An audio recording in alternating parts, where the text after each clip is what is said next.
Hi, it's Fias Taro. Hello, fire signs. Okay, checking kung may chance ba na mag-reach out yung person na iniisip mo bago mag-end ang April.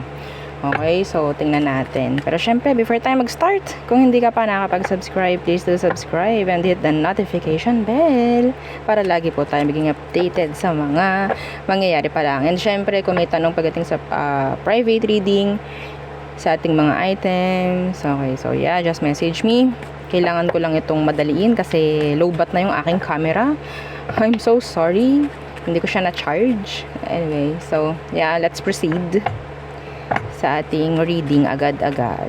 Okay, again, kung may tanong po sa FB page po, magme-message. Okay, not sa comment section. Yes, okay. So, fire sign. So, Aries, Leo, Sagittarius.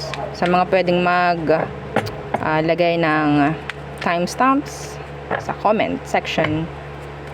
Yeah. Thank you. Agad-agad. Oo, diba? So, Aries. 1:07. Time 1:07.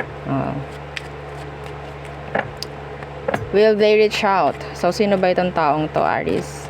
Who is this person? Tingnan natin.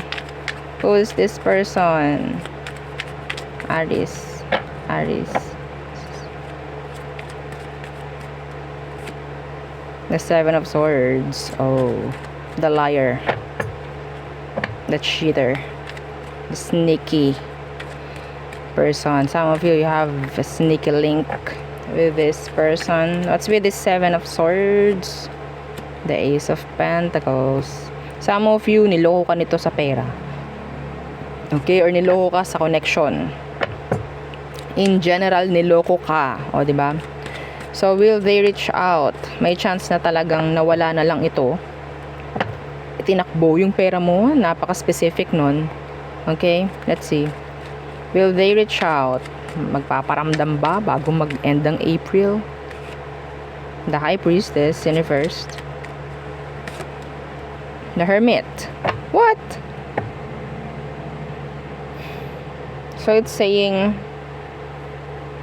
sabihin natin, yeah. Ten of Pentacles. So, there's this answer. Okay? Yung answer. Pwedeng bibigyan ka ng clarity ng taong to. Kung sino man to, in general. Okay? Kung meron siyang, sabihin natin, kailangang ipaliwanag sa'yo, yes, nakikita ko na pwede niyang ipaliwanag yun. Kung kasagutan ang kailangan mo, ibibigay niya yun. Kung pera ang kailangan mo, pwedeng magbayad sa'yo, if ever. Okay? So, could be Virgo. We have here Cancerian, Earth, and Air. Yeah, the Three of Swords Universe. So, may chance po na pwede. Okay? Pwedeng maging okay. Kung ano man, pwedeng may masettle sa inyo ng taong to bago mag-end ang April. Okay? So, there. If you're, sabihin natin, expecting a closure from them, then, yeah, pwede. Okay. So, next, Leo. This is just checking. So, will they reach out, Leo? Leo. So, Leo is 333. Okay. Angel number 333 for Leo. So, this person, okay. Let's see. Were they? Leo. The Queen of Pentacles. Oh. The Four of Swords. Hindi ka magdadalawang salita sa taong to. Yeah. Some of them, they're stable. Okay? Or sabihin natin, napaka-open. Napaka-bait. Generous. Some of them. Okay? The Two of Cups. Magaling makisama yung person. I don't know. Some of you, parang nag-step back siya.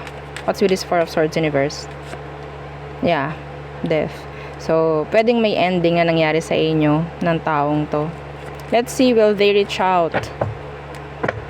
Will they reach out bago mag-end ang April? Could be Scorpio. You have here Earth sign and Air.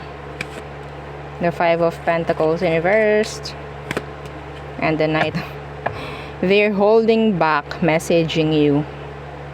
Yes, they want to fix things with you, pero they will just hold back. Page of Wands. They're just wondering, thinking. Okay? Knight of Cups. So, hahayaan lang niya to. So, makakarinig ka ng kuliglig sa sobrang katahimikan, o, diba? Leo. So, yeah. Nag-step back siya eh. Gumagawa to ng healthy boundaries pagdating sa sarili niya sa ngayon. Gusto niya na maayos yung kung anumang issue meron kayo, pero may pagmamatigas na ako nakikita from them. Okay? So, it's a no. Okay, so there. Yan lamang. So, next. Madali ang read lang for you, fire signs. Okay, so Sagittarius. Let's see. Will they reach out bago mag-end ang April? So, sino ba to? Sino to, Sag? Anong meron sa kanya? 8 of Pentacles, Universe. Some of them, walang work. Or hindi ganon kaganda yung pinagkukunan ng kaperahan. Or some of them may pagkatamad, actually. Justice. Some of them, they're married. They are married. Or meron silang mga legal issues na kinakaharap sa ngayon. That's specific. Could be Earth sign and Libra. So, will they reach out?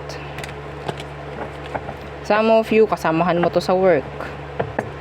Yeah, this could be any person naman kasi. So, ang tanong lang naman natin is, will they reach out, no? Pwede naman itong hindi romantic. Okay? Some of you meron kayong kaso. Oo.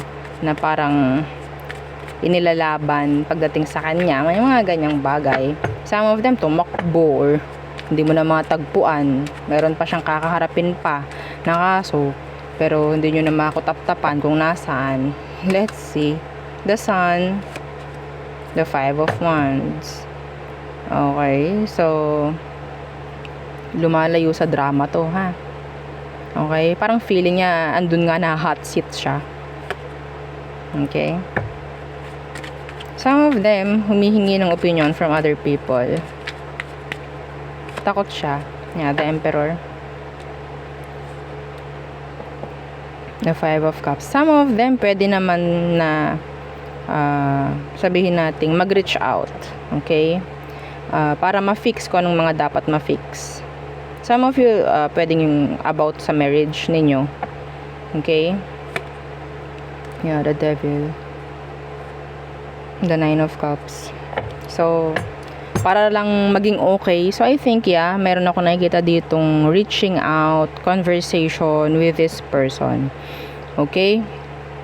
So, kung ano man to, patungkol to sa pag-aayos, sa pag-fix, kung ano mga dapat i-fix dito. Para magkaroon din ng balance if ever. Okay? Some of you, this is your employer. Yeah, this is your employer na parang ang tagal-tagal mo nang hinihintay. And yeah, makakuha ka ng message from them na kailangan mo pumunta ganitong araw, ganto, ganyan. We need this from you, ganto, ganyan. Like requirements or whatsoever. Okay? So, I'm seeing some of you, yeah, the Sun is here. May chance ng good news. Okay? Mas maganda good news. Ang talagang dumating. Yes. Okay? So there, yun ang aking reading for you, fire signs. Again, please don't forget to like, share, and subscribe. And yeah, follow our FB page and yung ating dalawang YouTube channel na nasa description box below. Thank you. Bye.